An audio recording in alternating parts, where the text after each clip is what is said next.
Good morning, everybody. My name is Leon Pullman. I want to welcome you to Columbia Business School on behalf of CITI. It's going to be a great day. Got a lot of great speakers, a lot of great content. And to introduce the day's session, I want to introduce Professor Eli Noam, who's the director of CITI and professor at the Business School.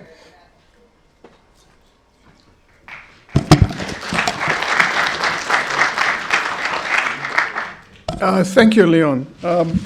I want to welcome you to Columbia University and to the Columbia Graduate School of Business, Columbia Business School.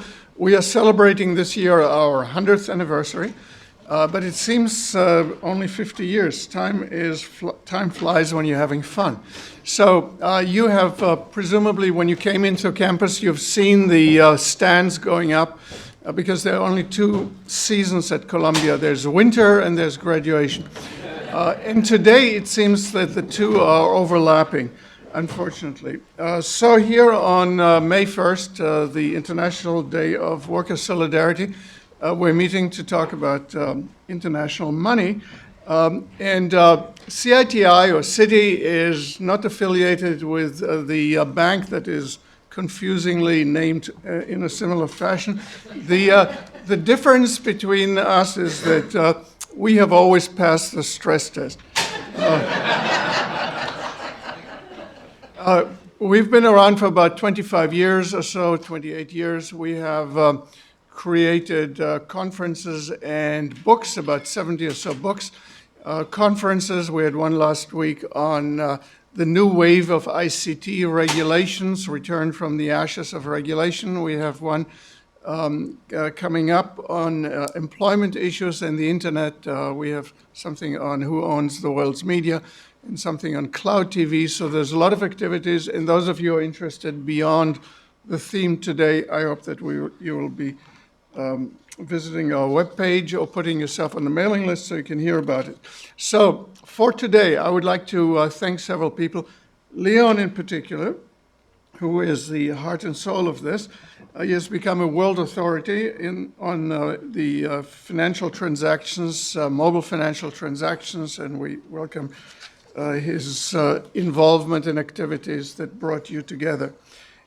Secondly, Jason Buckwhite, wherever he is kind of holding this thing organizationally together with Corey Spencer and others, so we thank them for bringing you here and feeding you and all kinds of other things.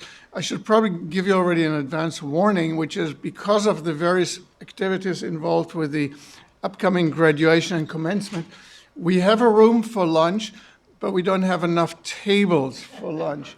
And so there will be some kind of strange logistic arrangements. Okay, now, as the director, I have the privilege of welcoming you and opening the conference, but I don't want just to cut the ribbon. But I also would like kind of to say some things, including things that are not necessarily going to be on the program by the other speakers. It's been said that in film or novels there are only 7 basic plots, basic themes: slaying the dragon, rags to riches, boy meets girl, voyage and return. Basically, those are some of them. And so the question is whether, when we talk about financial mobile money, how many stories there are, and which stories we tell, and which we possibly should be starting to tell. So the stories that we tell are of several kinds. First, there's the development story. This is the story of the poor and the unbanked, and now comes hope is on its way, and there's a happy ending as we bring financial capabilities to previously unbanked areas.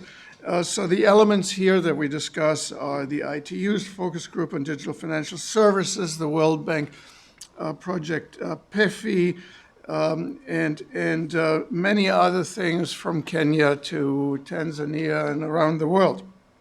There's a second storyline that is the line of who wins Is it the device makers, Apple, Samsung, and so on? Is it the banks? Is it the network providers? And what is their role and how do they interoperate with each other? The third storyline is that of governments and government regulations, regulations that protect, regulations that restrict, regulations that enable. And some of those are stories of Bitcoin and Silk Road and others. Okay, then there is the storyline of security and privacy. And there are several others, and I assume that we will hear from them today. And all these stories are true in their series, and they have to be resolved. And in some ways, we are resolving them, complicated as it might be, confrontational and controversial as some of these issues might be. And it is happening and will happen. And whether it takes, historically speaking, 4 years longer or shorter is really important for the participants, no question about that. Historically speaking, however, it's just a blip. Now, and I don't mean to be negative at all. In fact, I'm an enthusiast. And to prove that, I have a patent on an e-payment system. If anybody here is interested, just saying. But exactly because m-commerce, m-finance will have such big impact, it will have implications beyond just convenience. We typically overestimate the short term and underestimate the long term. So some of the things that are kind of going to come our way are, again, still the obvious ones, like monetary policy, central banks.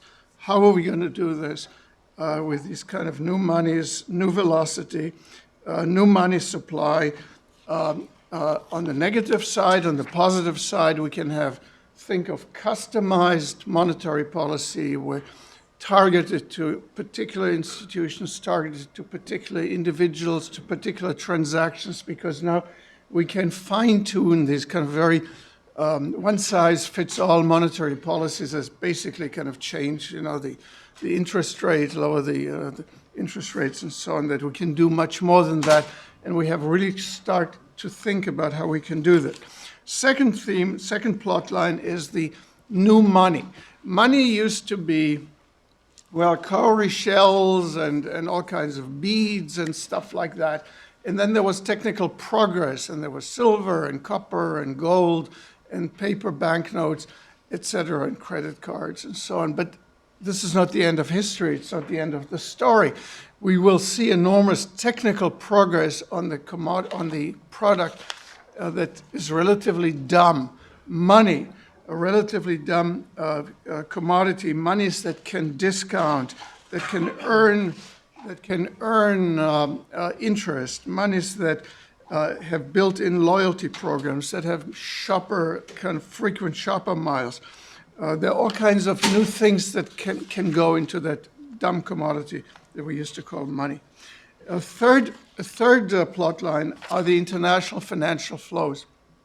In the past, there was national money and national policies, but now, and people held money, but now through automatic transactions, people's money will flow to the highest interest rate within microseconds. There will be trillions of dollars flowing from one country to another, from one market to another, all kind of pre-programmed. That will create major stability and instability type issues. And last, because I'm getting some time notes waved at me, I will just say, skipping a bunch of stuff, is that I think the most interesting and underthought through topic is the impact on people beyond convenience, when they can transact and transmit instantaneously and conveniently. So there will be a lot of interpersonal transactions that right now are not financially based, will suddenly become part of market mechanisms. Want to stand in line, you want to have my place in the line, pay me. You want to walk my dog, pay me. Or I'll pay you.